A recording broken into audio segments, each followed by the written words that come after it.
Hello guys, तर स्वागत आहे तुमचं आपल्या या यूट्यूब चॅनलवरती. मित्रांनो, चॅनलवर नवीन असाल तर चॅनलला सबस्क्राईब नक्की करा आणि अशाच नवनवीन अपडेट्स आपल्या चॅनलवरती पाहत राहा.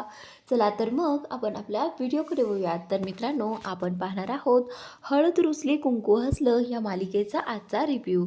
तर इथे ही कृष्णा आणि दुष्यंत दोघेही जण खूप आनंदी असतात, कारण आज गावकऱ्यांनी इथे या बाळजाबाईच्या आणि आढळरावाच्या लग्नासाठी होकार दिला आहे. म्हणून आत्ता कुठे कृष्णा आणि दुष्यंत अगदी निश्चिंत असतात, कारण बऱ्याच वेळा 2-3 वेळा झाले की गावकऱ्यांनी नकार दिला होता आणि काहीतरी या दोघांच्या लग्नामध्ये अडथळे आले होते. पण आता ते अडथळे दूर झाले आहेत. आता गावकऱ्यांनी स्वतः मान्यता दिली आहे म्हटल्यानंतर इथे दुष्यंतला खूप छान वाटतं आणि इथे ही जी कृष्णा आहे तिलाही खूप छान वाटतं. तर त्यानंतर कृष्णा दुष्यंतला म्हणते की बरं झालं, आता गावकऱ्यांनी होकार दिला आहे म्हटल्यानंतर आता टेन्शनच नाही कसलं. आता सगळी तयारी अगदी धूमधडाक्यात झाली पाहिजे. त्या दोघांचं तसंच बोलणं चालू राहतं. तर त्यानंतर आता जेवणाची वेळ होती. सगळेजण जेवणासाठी आलेले असतात आणि इथे ही जी पूजा आहे ती सगळ्यांना वाढत असते. ती तिथेच उभी असते, बाकी सगळे जेवणासाठी बसलेले असतात. तर त्यावेळी आता पूजा जी आहे ती बोलते की मध्येच म्हणते, आजचा दिवस ना खरंच खूप आनंदाचा आहे बरं का, कारण ना आज आपल्या घरात सगळ्यात छान गोष्ट घडली आहे. गावकऱ्यांनी बाळजाबाई आणि आढळराव यांच्या लग्नासाठी होकार दिला आहे. तर तिथेच बसलेली मैनावती जी आहे ती बोलू लागते की कसला आनंदाचा दिवस, सांग ना मला, आज सकाळपासनं इथे या घरात काय काय पाहायला मिळतं आहे आणि असा असतो का आनंदाचा दिवस? हे सगळं ना फक्त बाळजाबाईमुळे झालं आहे. म्हणजे बघ, आता बाळजाबाईमुळेच घरातल्या सगळ्यांना हे सगळं काही सहन करावं लागतं आहे, कारण बाळजाबाईने एवढ्या चुका केल्या आहेत ना, त्या सगळ्याची शिक्षा सगळ्यांना मिळते आहे. फक्त बाळजाबाईच एक अशा आहेत की ज्यांना त्या गोष्टीची शिक्षा मिळाली नाही. खरंच बाळजाबाई नशिबवान आहात हां तुम्ही. तर त्यावेळी मैनावतीचं म्हणणं असं असतं की कितीही मोठ्या चुका केल्या तर त्याला शिक्षा मिळते, पण बाळजाबाईला मात्र शिक्षा मिळाली नाही. खरंच म्हणायला गेलं तर त्या नशीबवानच आहेत की. तर त्यानंतर आता इथे मैनावती कृष्ण बाळजाबाईला विचारते की बरोबर बोलते ना मी बाळजाबाई? त्यावेळी बाळजाबाई मैनावतीला काहीच बोलत नाही. बाळजाबाई जी आहे ती म्हणते की आता झालंय तुझं मैनावती? त्यावेळी ती गप्प बसते आणि बाळजाबाई स्वतः उभी राहते. बाळजाबाई सगळ्यांना म्हणते की मला तुमच्याशी सगळ्यांशी बोलायचं आहे. तर त्यावेळी आता इथे सगळ्यांना प्रश्न पडतो की बाळजाबाईंना काय बोलायचं असेल. आता तर लग्नालाही मान्यता दिली आहे म्हटल्यानंतर आता लग्नाचा पुढचा प्लॅन असेल का, हा प्रश्न समर आणि पूजाला पडलेला असतो. पण नाही, इथे बाळजाबाईबरोबर आढळराव देखील उभे राहतात आणि आढळराव उभे राहिल्यानंतर ते बोलू लागतात की मला आणि बाळजाला तुमच्या सगळ्यांशी बोलायचं आहे आणि ते थोडं महत्त्वाचं आहे, त्यामुळे सगळ्यांनी ऐका. तर आता सगळ्यांची नजर बाळजा आणि आढळरावांच्या बोलण्याकडे असते. तर इथे आढळराव आणि बाळजा एकमताने सांगतात की आम्ही मताने असा निर्णय घेतला आहे की आम्ही दोघं लग्न करणार नाहीत. असं ऐकल्यानंतर कृष्णाला मोठा धक्का बसतो की बाळजाबाई आणि आबांनी असा निर्णय का घेतला. तर इथे आबा आणि बाळजाबाईच्या चेहऱ्याकडे पाहतच राहिले आणि दुष्यंतलाही कळत नसतं की आबाने आणि बाळजाबाईने हा निर्णय का घेतला, कारण आता तर गावकऱ्यांनी सगळ्यांनी होकार दिला होता. तर आता इथे दुष्यंत आणि कृष्ण दोघेही जण विचारू लागतात की आबा हे सगळं काय आहे, हे पहा, गावकऱ्यांनी आता होकार दिला आहे, कसला अडथळाही नाही, मग काय गरज आहे हा निर्णय घेण्याची. तर आबा बोलतात की हे पहा दुष्यंत आणि कृष्णा, आम्हाला माहीत आहे तुम्हाला खूप वाटतं की आमच्या दोघांचं लग्न व्हावं, पण तशी आता अजिबात आमची इच्छा राहिलेली नाही आहे. त्यामुळे प्लीज आता कोणीही आम्हाला फोर्स करू नका आणि हा विषय इथेच ड्रॉप करा. तर त्यावेळी आता कृष्णा आबांना समजावून सांगण्याचा प्रयत्न करत असते, पण आबा बोलतात की हे पहा, आता हा विषय बंद करूयात आणि सगळ्यांनी आनंदाने 2-2 घास खाऊन घेऊयात. तर जेव्हा बाळजाबाई आणि आढळराव लग्नासाठी नाही म्हणतात तेव्हा कृष्णाचा चेहरा पडतो आणि इकडे पूजाला मात्र खूप आनंद होतो, कारण तिला तर हेच हवं असतं आणि आता कृष्णाचा चेहरा कसा उतरलाय हेही तिला पाहायचं असतं. त्यानंतर आता सगळ्यांनी सगळ्यांनी जेवणं केले आणि जेवण झाल्यानंतर कृष्णा स्वतःच्या रूममध्ये आली आणि ती विचारत करत असते की बाळजाबाईने कसा लग्नाला नकार दिला. तर हा नकार कशामुळे असेल हाच विचार ती तिथे करत असते. त्यावेळी तिथे आता दुष्यंत येतो आणि दुष्यंत पाहतोय की कृष्णा खूप सॅड आहे. त्याला माहिती आहे की कृष्णाने त्यांच्या लग्नासाठी एवढं काही घडवून आणलं होतं, पण आता ते लग्नच होणार नाही आहे. बाळजाबाई आणि आढळरावांचाच त्या लग्नासाठी विरोध आहे म्हटल्यानंतर आपण काहीच करू शकत नाही. तर आता दुष्यंत म्हणतो की कृष्णा हे बघ, आपल्या पद्धतीने आपल्याला जे काही करायचं होतं ते आपण केलं, पण आता जर त्यांनाच असं वाटते की नको, जर त्यांना वाटतं की हे लग्न व्हायला नको, तर आपण जास्त फोर्स नाही करू शकत. कारण त्यांनी हा जो काही निर्णय घेतला आहे ना, तो कुठल्या तरी विचारानेच घेतला असावा. म्हणूनच म्हणतोय की आता फोर्स केल्याने काहीही होणार नाही. हे बघ, त्यांचं आयुष्य आहे, आपण त्यांना आनंदाने जगू देऊयात. तर आता कृष्णा म्हणते की एक वेळेस तुमचंही बरोबर आहे, हा त्यांचा डिसिजन आहे. पण आपण एवढं सगळं काही केलं, असं वाटत होतं की आबा आणि बाळजाबाई एकत्र येतील, पण नाही हो, आपला जे काही प्लॅन होता तो सक्सेस नाही झाला. त्यानंतर आता इथे कृष्णा जी आहे ती दुष्यंतला सांगू लागते. कृष्णा म्हणते की लग्नाचं किती मोठं महत्त्व आहे हे माझ्याशिवाय दुसरं कुणालाच माहिती नसावं. कारण आता तुम्ही भक्तीलाच पहा, भक्ती बिना लग्नाची आपल्या घरामध्ये आहे, म्हणजे तिचा नवरा असतानाही ती नांदत नाही आहे. पण आता सध्या तर ती आईकडे राहते आहे ना, त्यामुळे आई तिला सतत टोमणे मारत असते. बिना लग्नाचं राहणं किती मुश्किल असतं हे माझ्यापेक्षा जास्त कोणालाच माहिती नाही. आणि म्हणूनच मला वाटायचं की आपल्या बाळाजाबाईचं आणि आढळरावांचं लग्न व्हावं. इकडे आता हा जो समर आणि पूजा आहेत ते दोघेही जण बसलेले असतात. त्यावेळी आता पूजा म्हणते, समर, आज जे काही झालं ना त्या सगळ्याचा ना मला खूप आनंद होतो. पण समर बोलतो की एवढ्या आनंदात कसं आपलं हे करायचं, हा आनंदच कसला, ज्यात आपल्याला जे हवं होतं ते मिळालंच नाही आहे. तर आता पूजा बोलते की समर डार्लिंग, होईल सगळं हळूहळू, त्यासाठी आपल्याला थोडासा वेळ द्यावा लागेल. तर आता पूजा समरला समजावून सांगते की आपल्याकडे अजूनसुद्धा वेळ आहे. तर आता समरला कळत नसतं की आता पूजाला नक्की काय म्हणायचं आहे. तर पूजा म्हणते, हे बघ समर, आज कृष्णा आणि दुष्यंतचे चेहरे अगदी पाहण्यालायक झाले होते आणि आता लवकरच असं काहीतरी करायला हवं जेणेकरून आपल्याला बरं वाटेल. समर बोलतो की आत्तापर्यंत आपलीच फजिती होताना मला दिसून आली आहे आणि आता इथून पुढे तसं होताना मला पाहायचं नाही आहे. तर आता पूजा म्हणते, हे बघ समर, आता असं काहीही होणार नाही आहे. तर आता समोर बोलतो की बोल ना, मग तुझ्या डोक्यात काय आहे ते. ती सांगू लागते की हे बघ, आत्तापर्यंत बाळजाबाईने त्या लोकांना सगळे पुरावे दाखवले आणि ते पुरावे पाहून इथे लोक जाम भडकले आहेत.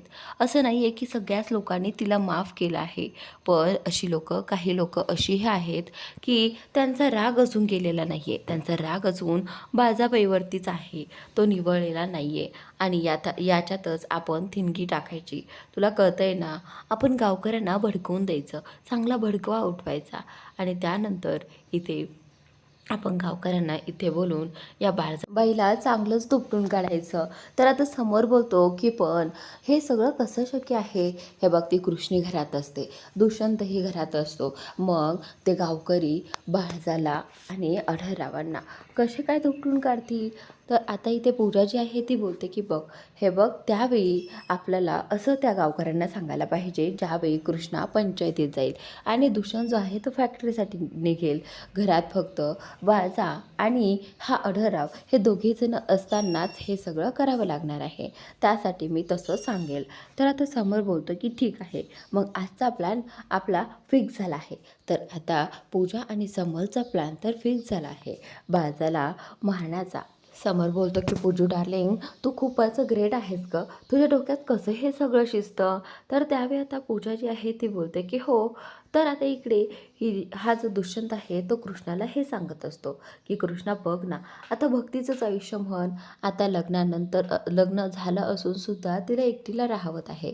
पण बघ ना, जर भक्तीच्या ऐवजी एखादी बाई असते आणि तिला काही लेकरं असती तर किती अवघड झालं असतं तिचं राहणं, त्या मुलांचं करणं, कसा सगळा खर्च त्यांनी केला असता. तो विचार कर या गोष्टीचा. हे बघ, काही लोक अशी असतात जी बायकांना बाहेर कामासाठी पाठवत नाहीत. त्यांना फक्त असं वाटतं की त्यांनी घरातलं काम करावं, त्यांना कुठलीही जबाबदारी ते करू देत नाहीत. पण ऐनवेळी जेव्हा त्या दोघांमध्ये भांडणं होतात त्यावेळी तोच नवरा त्या बायकोला घराबाहेर काढतो. आणि त्यावेळी त्या बायकोची किती फजिती होती. घराबाहेर पडल्यानंतर तिला कळत नाही की पैसे कमवण्याचा मार्ग काय काय आहे, आपण काय केलं पाहिजे हे तिच्या लक्षात येत नाही. आणि म्हणूनच मी असं म्हणतो की प्रत्येक स्त्रीने आपल्या पायांवर उभं राहायला हवं आणि आपल्या पोटापुरतं तरी कमवायला हवं. आपण एखाद्या पुरुषावरती कधीच डिपेंड राहायचं नाही, असंच माझं म्हणणं आहे. आणि मला काय वाटतं कृष्णा, आता या सगळ्यासाठी आपल्या गावातल्या बायकांसाठी ना तू जो पुढे होऊन काहीतरी करायला हवं. त्यावेळी आता कृष्णा जो आहे तो बोलू लागतो की मी काय करणार, मी असं काय करणार जेणेकरून बायका माझ्यासोबत काय काम करतील. तर आता इथे कृष्णा त्याच गोष्टीचा विचार करत असते. कृष्णा म्हणते की अगदी बरोबर, तुम्ही जे काही बोलला आहात ना ते अगदी बरोबर आहे. पण मला एक कळत नाही आहे, आपल्या गावातल्या बायका स्वतःच्या पायावर उभे राहण्यासाठी मी काय करू शकते, मी असं काय करेल जेणेकरून त्याचा बायकांना फायदा होईल. आता कृष्णा पूर्ण विचारात गडलेली आहे. आणि इकडे दुष्यंत जो आहे तो कृष्णाला म्हणतो की कृष्णा, आपण या गोष्टीचा ना खूप विचार करूयात आणि विचारपूर्वक निर्णय घेऊयात की काय करायला हवं गावातल्या बायकांसाठी. तर कृष्णा जी आहे ती बोलते की हो नक्कीच. कृष्णा म्हणते पण तुम्ही मला खूप छान सल्ला दिला आहे बरं का. मला ना खरंच आता अशी इच्छा झाली आहे की खरंच काहीतरी बायकांसाठी करावं. तर दुष्यंत जो आहे तो बोलतो की चल कृष्णा, आता झोपायला चल. हे बघ, आता रात्र खूप झाली आहे, आत्ता विचार करू नकोस. आपण सकाळी निवांत या गोष्टीवरती विचार करूयात. इकडे आता हे जे अढळराव आहेत ते दोघेही जण, बाळजाबाई आणि अढळराव दोघेही जण बसलेले असतात. आणि त्यावेळी आता इथे अढळराव जे आहे ते बाळजाबाईला म्हणतात की पण जाऊ द्यात, आपण जो निर्णय घेतला ना तो अगदी योग्यच आहे. तर आता बाळजाबाई जी आहे ती बोलते की हो, आपण जो निर्णय घेतला तो योग्य आहे. पण मला अजूनही असं वाटत नाही की संपूर्ण गावकऱ्यांचा राग माझ्यावरचा निघून जाईल. तर आता इथे अढळराव बाळजाबाईला म्हणतात की हे पहा, एवढ्या लवकर गावकऱ्यांचा राग जाणं शक्य नाही. कारण एवढे मोठे मोठे परिणाम झाले आहेत, त्यामुळे तुम्ही लोकांच्या जीवावर देखील उठला आहात. आणि मग लोक हे एवढं सहसा कसं काय विसरतील. हे पहा, हे एवढं शक्य नाही आहे. पण थोडंफार जरी विसरले ना तरीही काहीच अडचण नाही आहे आपल्याला. तर आता इथे बाळजाबाई जी आहे ती बोलते की हो ना. तर त्याचनंतर इकडे थोड्याच वेळात त्यांच्यासमोर एक भांडं आपटतं. आणि ती भांडं आपटल्यानंतर ती जी बाळजा आहे ती बोलते की कोण आहे तिकडे. बाळजाबाईला भांड्यांचा आवाज आल्यामुळे बाळजाबाई घाबरतात. बाळजाबाई आणि अढळराव पुढे येऊन पाहतात तर गावकरी जी आहे ते हातात काठ्या वगैरे घेऊन आलेले असतात. फक्त एवढंच असतं की त्यांनी तोंड वगैरे बांधलेलं असतं, जेणेकरून त्यांना कळू नये की ते स्वतःच तिथे आले आहेत. हे सगळं त्यांनी समर आणि त्या पूजाच्या सांगण्यावरून केलं होतं. तर बाळजा जी आहे ती त्या माणसांपासून दूर जाण्याचा प्रयत्न करत असते, पण तिला कुठेही पळता येत नाही. त्याचनंतर आता इथे ज्यावेळी ती माणसं समोर येतात आणि त्यांच्या हातात त्या काठ्या असतात त्यावेळी अढळराव जे आहे ते त्यांच्या समोर उभे राहिले. तर आता अढळरावांना काहीही करून त्यांना हकलावून लावायचं असतं. पण ही माणसं जी आहे ती जास्त असल्यामुळे अढळरावांना काही एक करता येत नाही. तर आता त्या माणसांनी अढळरावांना पकडलं आहे आणि आता इथे त्यांच्यावरती काठीने वार करू लागतात. अढळराव त्या सगळ्यांचा सामना देखील करतात, पण आता ती लोक जास्तच असल्यामुळे अढळरावांना ते रेटत नाहीत. इकडे बाळजा मोठ्याने ओरडत असते की त्यांना सोडा सोडा त्यांना. हे पहा, तुम्हाला शिक्षा द्यायची आहे ना ती मलाच द्या, कारण या सगळ्याची चूक मी केली केली आहे, त्यांनी नाही, त्यांना काय शिक्षा देत आहेत, सोडा त्यांना, असं म्हणत बाजाबाई मोठ्याने ओरडत असते आणि रडत असते. पण त्यानंतर या गावकऱ्यांना कसलीही त्यांची दयामया येत नाही. फक्त आता पूजाच्या सांगण्यावरून काही पैशांसाठी इथे या गावकऱ्यांनी अढळरावांना मारण्याचा निर्णय घेतला आहे.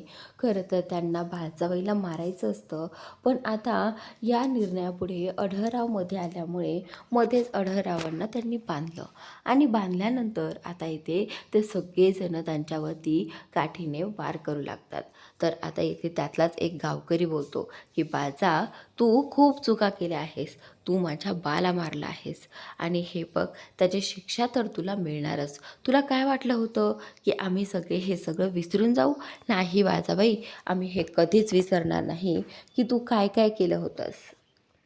इथे बाजा सारखं सारखं हेच म्हणत असते की हे पहा, तुमची गुन्हेगार मी आहे, तुम्ही मला शिक्षा द्या, तुम्ही मला मारा हवं तर, पण त्यांना सोडा.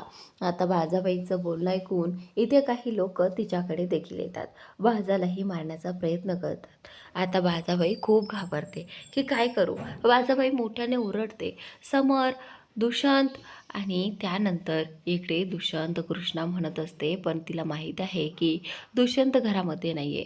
त्यावेळी आता बाजाबाई इथे समर आणि तो मैनावतीचा जो मुलगा आहे ना, त्याच्या नावाने ओरडत असते. तर ते दोघेही जण पुढे येतात. आल्यानंतर पाहत आहेत अचानक की इथे बाजाला पकडलं आहे आणि अढळरावांना बांधून टाकलं आहे. हे पाहता क्षणी त्यांना धक्का बसतो असं ते दाखवतात. पण त्यानंतर त्या दोघांनीही त्या माणसांवरती मारायला सुरुवात केलेली असते. पण इकडे आता बाजाबाईला हे माहिती नसतं की हा प्लॅन जो आहे तो त्यांचाच आहे. इकडे आता समर आणि जयकांत दोघेही जण धावत पळत येतात आणि त्या लोकांना मारण्याचा प्रयत्न करतात. पण ते लोक जे आहेत ते मुद्दाम समर आणि जयकांतला डोक्यावरती वार करतात आणि ते दोघेही जण बेशुद्ध होऊन खाली पडतात. खरं तर असं काहीच घडलेलं नसतं, पण या दोघांनी प्लॅन केला होता. त्यांच्या प्लॅननुसार इथे ते दोघेही जण खाली पडलेले आहेत जमिनीवर. त्याचनंतर इकडे ही बाळजा जी आहे ती मोठ्याने ओरडते की समर, जयकांत, असं मोठ्याने ओरडते कारण तिला त्रास होत असतो. आता यावेळी तिची मदत करण्यासाठी कोण येईल? तरी देखील आता इथे ती मोठमोठ्याने ओरडत असते की लवकर कुणीतरी या आणि वाचवा अढळरावांना. तर आता इकडे ही जी मैनावती आणि पूजा आहेत त्या दोघीही जणी वरती आलेल्या आहेत. तर पुढील भागात तुम्हाला असं काही पाहायला मिळेल की या सगळ्या जणी वरती आलेल्या आहेत, पण आता यांना त्यांना वाचवताच येत नाही. त्या लोकांनी बाजाबाईला शिक्षा देण्यासाठी आता सगळ्या बाजूने त्यांच्या काही पाचरट वगैरे ठेवलेलं असतं आणि बाईला त्या सगळ्याच्या मध्ये बसवलेलं असतं. बाजाबाई अजून देखील हेच म्हणत असते की हे पहा, तुमची माझ्यासोबत दुश्मनी आहे, म्हणजे तुमचं मी वाईट केलं आहे त्यामुळे तुम्ही माझं वाईट करा, पण त्यांना आधी सोडा, सोडा त्यांना, असं म्हणत आता इथे बाजाबाई तिथे शांत बसलेले असते. पण अढळरावांना हे सहन होत नाही. अढळरावांना हे पाहवत नाही की ही लोक बाजाबाईसोबत नक्की काय करणार आहेत. अढळराव बोलत असतात की हे पहा, तुम्ही बाजाला सोडा, तिने तिची चूक मान्य केली आहे आणि माफी देखील मागितली आहे, तुम्ही तिच्यासोबत असं काही वागू नका. पण आता इथे गावकरी एवढे पेटलेले आहेत, गावकरी काही या अढळरावांचं बोलणं ऐकत नाहीत. पण आता इथे इथे अढळरावांना आणि बाजाला वाटतं की आता त्यांना वाचवण्यासाठी कोणीही येणार नाही. तेवढ्यातच ते गावकरी बाजाबाईच्या त्या साईडला पाठीमागे लावलेल्या पाचरटाला आग लावू लागतात. तो आगीचा एक गोळा घेऊन येतो आणि त्या पाचरटाला लावणारच असतो ज्यामध्ये बाजाबाईला बसवलं होतं. तेवढ्यातच तिथे कृष्णा आलेला आहे आणि कृष्णाने तो जो काही आगीचा गोळा आहे तो त्याच्या हातनं घेतलेला आहे आणि त्या माणसाच्या संदेशी कानाखाली लावलेले आहे. तर पूजा, समर आणि या जयकांतला कळत नसतं ऐनवेळी कृष्णा तिथे कशी काय टपकली. दरवेळी आपण काहीतरी करायला गेलो की ही कृष्णा तिथे टपकतेच आणि आपला प्लॅन जो आहे तो फ्लॉप करते. आणि यावेळीही तसंच झालं. थोड्या वेळासाठी जर ती आली नसती तर त्या बाळजाचा संप झाला असता. इथे जयकांत म्हणत असतो, पण जयकांत अजूनही विचार करतो की ती कृष्णा घरी आलीच कशी, ती तर कामासाठी गेली होती ना. तरीही मैनावती जी आहे ती बोलते की हल्ली ती खूपच हुशार होत चाललेली आहे, आता तिच्याकडे ना लक्ष द्यायलाच हवं. पूजा जी आहे ती म्हणत असते की आता हा प्लॅन फ्लॉप झाला आहे, आता पुढचा प्लॅन जो आहे तो नक्की वर्क होणार, असं आता पूजाचं म्हणणं असतं. पण हा प्लॅन जो आहे तो फ्लॉप झाल्यामुळे सगळेजण अगदी रागात असतात. कारण सगळं काही त्यांच्या हातात होतं आणि थोड्या वेळासाठी ते सगळं निसटत गेलं. त्यामुळे त्या सगळ्यांना वाईट वाटत असतं. तर मित्रांनो, आजचा भाग इथे संपतो आहे. पुढील भाग नक्कीच पहा. कृष्णाने कशा पद्धतीने बाजाबाईला वाचवलं हे पाहणं उद्याच्या भागात खूपच रंजक ठरणार आहे. तर मित्रांनो, शेवटपर्यंत व्हिडिओ नक्की पाहत जा आणि आपल्या चॅनलला अजूनही सबस्क्राईब केलं नसेल तर नक्की सबस्क्राईब करा आणि या चॅनलवरती असेच नवनवीन अपडेट्स पाहत राहा.